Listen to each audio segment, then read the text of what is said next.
Strung Hannah by Robert Chantler. This week, The Elephant in the Room.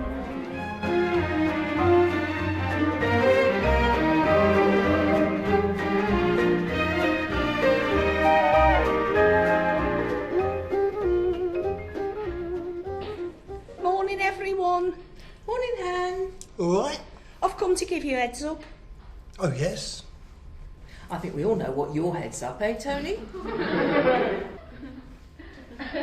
What? Sir Charles's arse.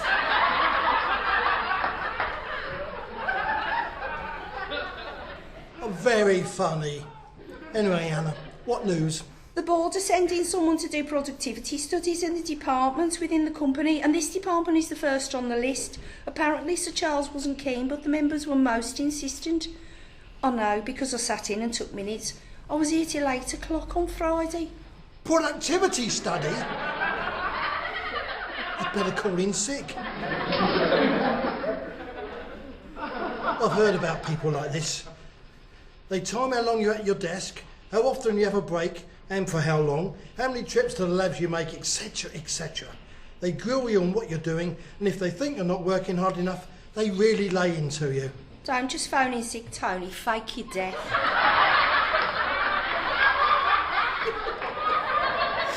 Apparently she's called Betty Bode, aka Boadicea, on account of the fact that she's truly fearsome and so big she makes Sir Charles look like Kate Moss.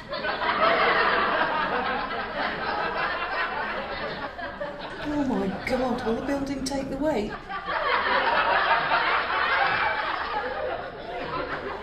Sir Charles says she's a legend in her field. 6'6" and 60 stone. Bloody hell!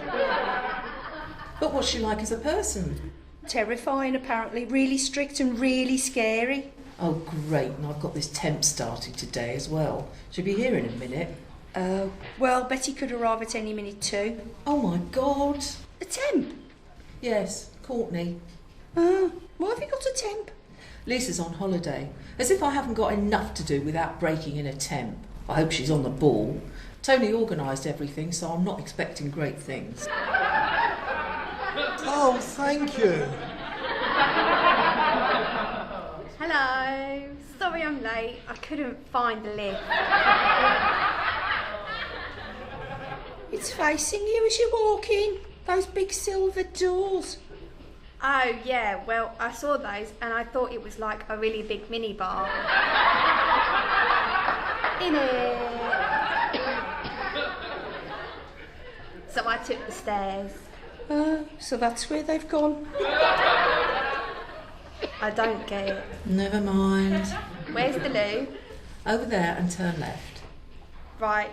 And, is it, like, easy to use? Yes? Cool. Gordon, Bennett, Tony, what did you do? Did eBay have a sale on dullards? She came from an agency. Well, with Battleship Potemkin coming, the last thing I want is a dozy temp. I'd rather have Anya. At least with Anya, if Boadicea has a go at us, Anya would get her sawn-off shotgun out of her penny pocket. Imagine what Miss Officious will make of Courtney. She'll be the first to go, and don't worry, this department will be fine. Her report will end up with Sir Charles and I've got him wrapped round my little finger. Big finger, is it? Oh, quick-witted this morning, aren't we, Tony? Must be me rubbing off on you. That's a novelty for you, eh, Han? It was always the other way round at uni, wasn't it? Karen? Oh, she's coming. She's coming. Good morning, Morning. You must be Betty. Miss Bode. How dare you call me Betty? What's your name? Ivor. Ivor what? Ivor Bigcock. Something amusing you, Ivor Bigcock. Well, she probably used to have. What was that? Nothing. Right, Mr. Bigcock. Perhaps you'd like to introduce me to your team. I expect my reputation precedes me. It is always in front of me. If only it stopped with your reputation. Them taps are rubbish. Look at my skirt. Looks like I've pissed myself. And you are? Wet. Your name? Courtney. Surname? What? What is your last name, girl? Bristow. I see. Well, you and Ivor are already in my bad books. As for the toilets, I saw some graffiti in the ones in reception. Disgusting. It was probably on the hand dryer. Push button for a short speech from Betty. Something amusing you? No. So why did you just laugh out loud? Because I'm happy. Well, we'll soon put a stop to that. You're here to work, not to be happy. By the way, what do you do here? I'm the CEO's personal assistant. Oh, you mean Sir Charles? Yes. Well then, shouldn't you be in your office in the penthouse suite? Well, yeah, off you but- go then. You must have work to do. Right, bye guys. Wipe that grin off your face.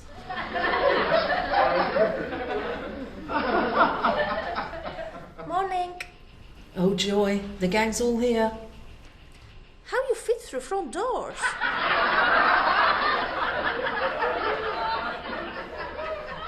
I beg your pardon. How dare you speak to me like that? We have saying in Poland. A noisy cow gives little milk. What? Think about it. Oh, and by the way, I've killed people. She really has. Now I clean. This is Karen Shepherd. She's the office manager. Is she? Yes. I see. I'm the departmental manager. Are you? Yes, Courtney is a temp. She started today. Karen's assistant is on leave. She's very good. Lisa, her name is. Pity she isn't here. Courtney, in my opinion, you have absolutely no intelligence whatsoever. In it.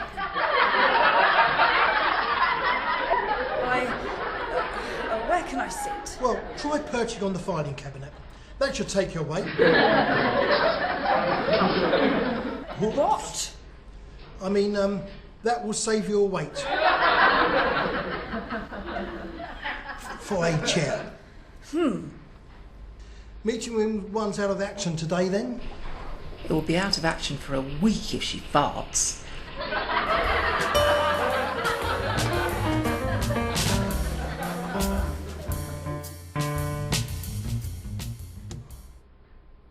So, when do you start work, Karen?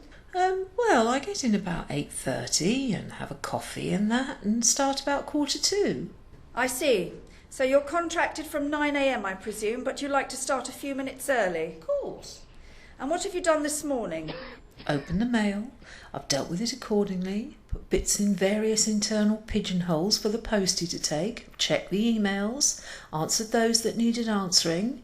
And talked to you. I asked to see you at 10:30. It's now 10:35, and that's all you've done in 90 minutes? I did have over 75 emails to read, reply to and or junk, plus take phone calls coming in and deal with Courtney and play host to you. You want to try doing my job and see how much you get done in 90 minutes? There's no need to get defensive. Well, I will. And I'd get a lot more done if you'd get off my back and let me get on with my work. Now, if you don't mind, I urgently need to meet with Tony and Courtney. Don't you dare walk away from me. Oh, fuck off. Courtney, I want a word. In it. I just wanted to confirm what you can do. I mean, do you type? What? Like, play a slut sort of thing. Can you use a computer and work the keyboard? No. Okay. Have you ever used a photocopier? No. What experience have you had? I've been customer number 3 in an episode of The In-Betweeners.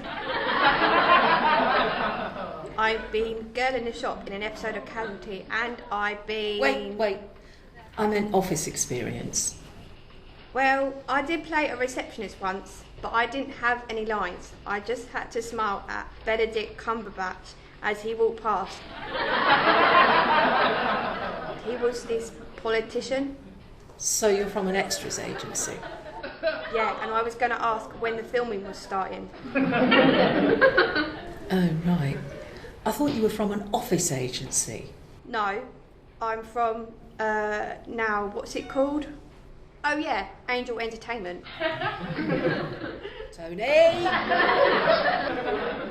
Is there a problem? And who's Tony? Nothing, don't worry.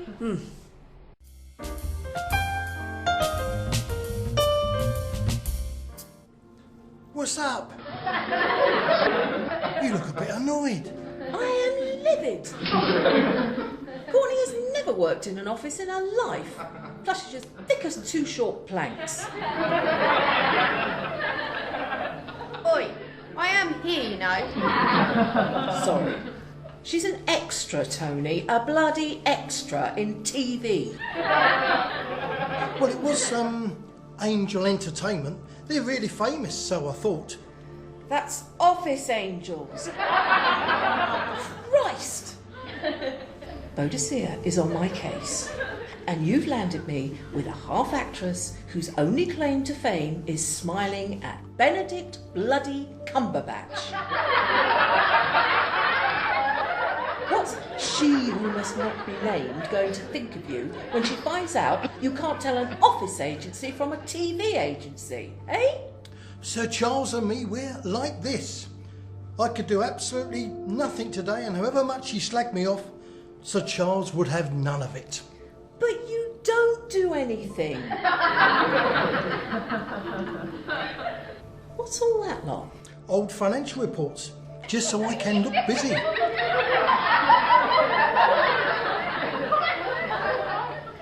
Plus I have a few imaginary phone calls to take, you know. You're unbelievable. And you, Courtney, if you're an actress, bloody well act the part of a temp. I'll sit you at Lisa's desk and give you some old documents to pretend to sort out, right?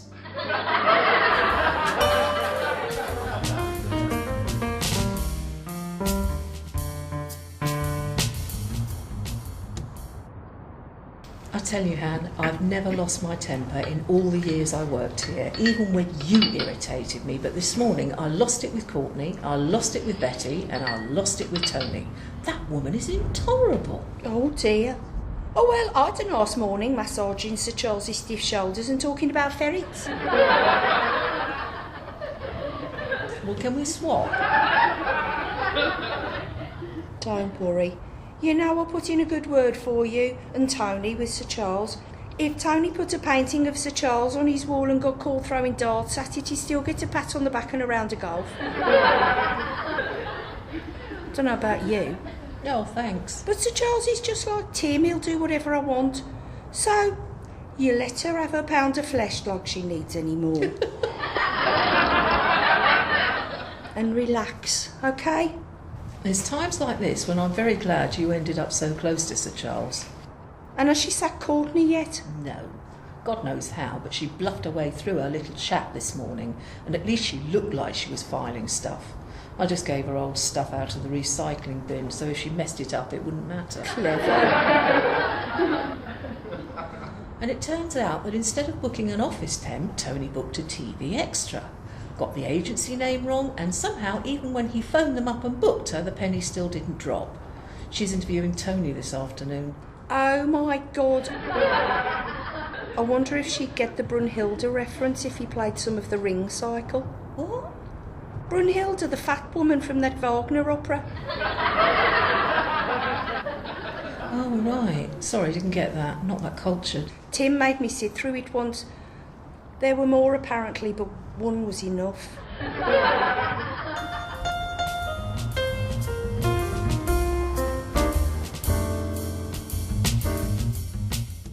Now then, Mr. Bigcock. You are the departmental manager. Sorry about that. Sorry, I just thought that. I did enjoy you saying that.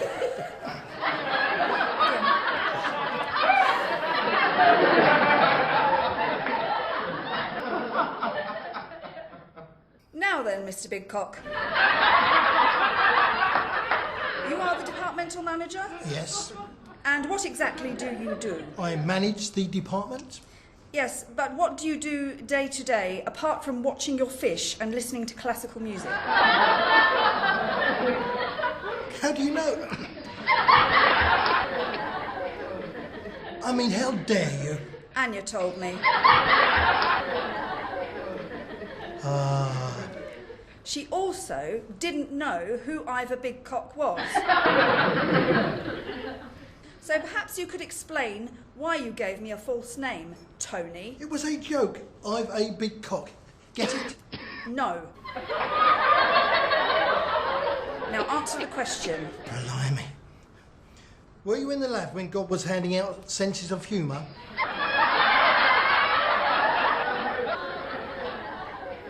What? When I take responsibility for the productivity of the department and deal with any complaints that Karen can't resolve, report to Sir Charles on a regular basis and make sure we meet our targets, etc. That's what I was checking when you came in. May I see those? Well, no, because I don't want to get them out of place, so if I can...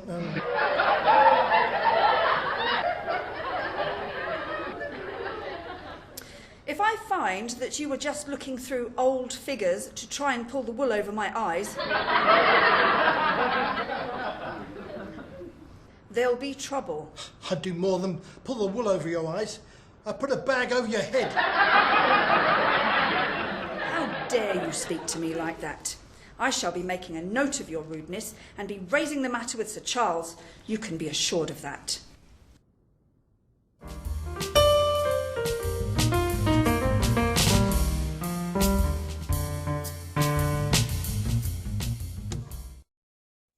Karen, your microwave's like really rubbish. I pushed this button and nothing happened.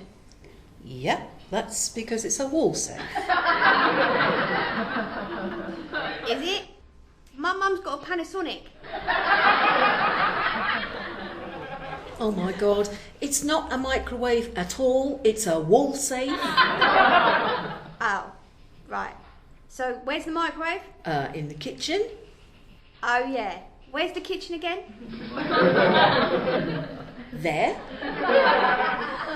Oh, hello, Courtney. All right. I'll tell you, Han, I've absolutely had enough. I'm at the end of my tether. I will be on Friday night.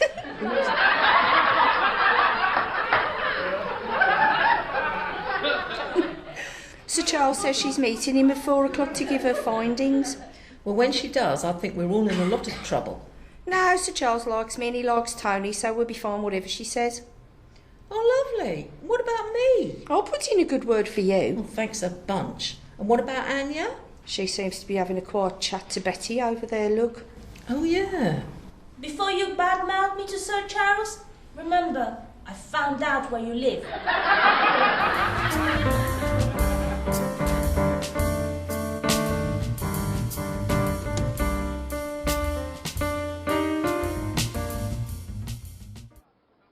In short, Sir Charles, I consider the customer satisfaction department to be a disgrace.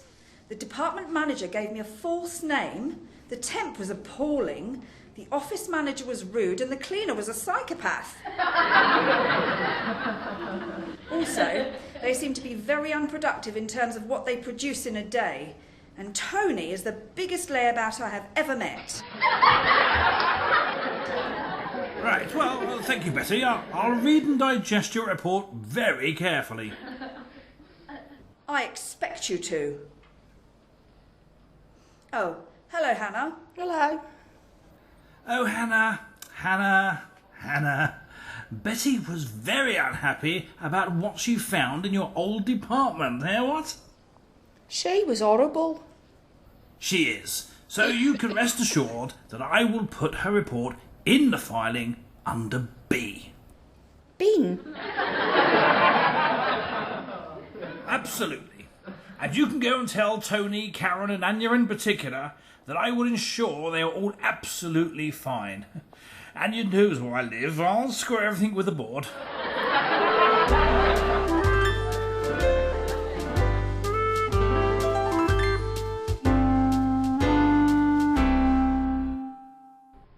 So we're okay then? Yeah, Sir Charles said he'd see to it that nothing bad happened. In the end, he chucked her report in the bin as soon as she left. Good. I make sure she wouldn't have dared to get me in trouble. Yeah, we saw you having a few words. Well, with that crisis over, I'm going back to my tropical fish and classical music. Do you ever do any work, Tony? Of course. It's just mostly thinking and strategising. It wouldn't be the same in here if he actually did any work. When he heard the word productivity, he nearly died. Right, I'm off now. See you tomorrow. No, we'll be all right. In it. Good riddance. She won't be back. Normality is resumed. Well, it will be when you go back to the penthouse.